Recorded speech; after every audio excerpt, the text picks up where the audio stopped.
मन के ही कारण है पुनर्जन्म, मन के ही व्यवहारों पर है यह अवलंबित।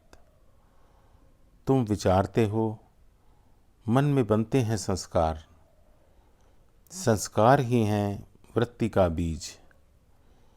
ये संस्कार एक दूसरे से बनकर आबद्ध देते हैं वासना को जन्म। जैसा तुम विचारते हो वैसा ही तुम बन जाते हो। अपने विचारों के अनुकूल ही तुम जन्म धारण करते हो। सत्व तुम्हें ऊपर ले जाता है, रजस मध्य में ही रखता है, तमस अधः पतन दिलाता है, दुर्गुणों में ही आच्छन्न रखता है। मन ही कारण है मनुष्य के बंधन और मुक्ति का।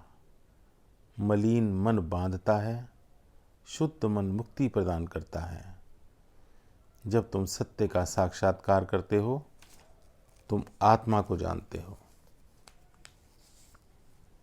भावी जन्मों के कारण का विनाश होता है, वृत्तियां विनष्ट होती हैं, संस्कार भस्मीभूत होता है।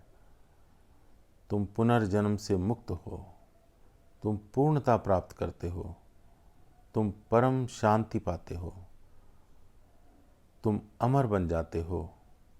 यही सत्य है। यदि एक ही जन्म है, यदि बुरे कर्म करने वाले नरकाग्नि में जलते हैं सर्वदा, तो प्रगति की कोई आशा नहीं। यह बुद्धि ग्राह्य नहीं है, यह तर्क संगत नहीं है। वेदांत में निकृष्ट पापी के लिए भी आशा है। कितना समुन्नत है यह दर्शन। यह घोषित करता है, मित्र तू शुद्ध आत्मा है, पाप तुझे छू नहीं सकता। अपने गत ईश्वरत्व को प्राप्त करो। पाप कुछ भी नहीं है, पाप भूल मात्र है। तुम पल मात्र में ही पाप को विनष्ट कर सकते हो। वीर बनो, प्रसन्न रहो, उठो, जागो, उत्थिष्ठ जागृत। गीता भी कहती है, निकृष्ट पापी भी धर्मात्मा बन सकता है। वह ज्ञान नौका द्वारा पाप संतरण कर सकता है।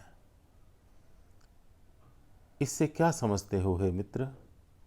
प्रतिभाशाली लड़का शिशुपन में ही पियानो बजाता है, बचपन में ही भाषण देता है, वह गूढ़ गणित की समस्याओं को हल कर देता है।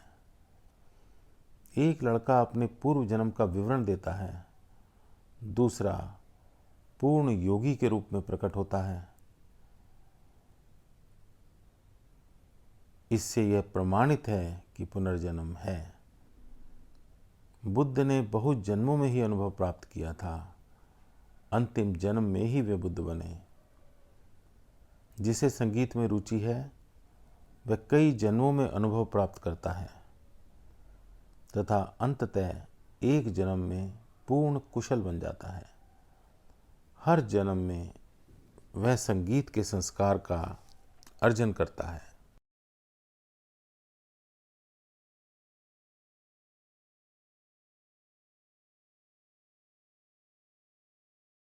शनैः शनैः वासनाएं तथा रुचि बढ़ती जाती है। किसी एक जन्म में वह कुशल संगीतज्ञ बन जाता है।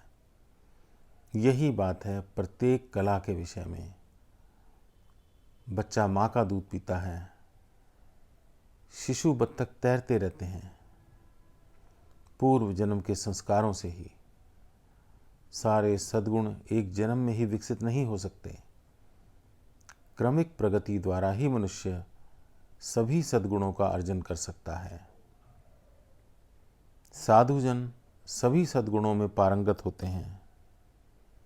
साधुओं और सिद्धों के अस्तित्व से पुनर्जन्म प्रमाणित होता है।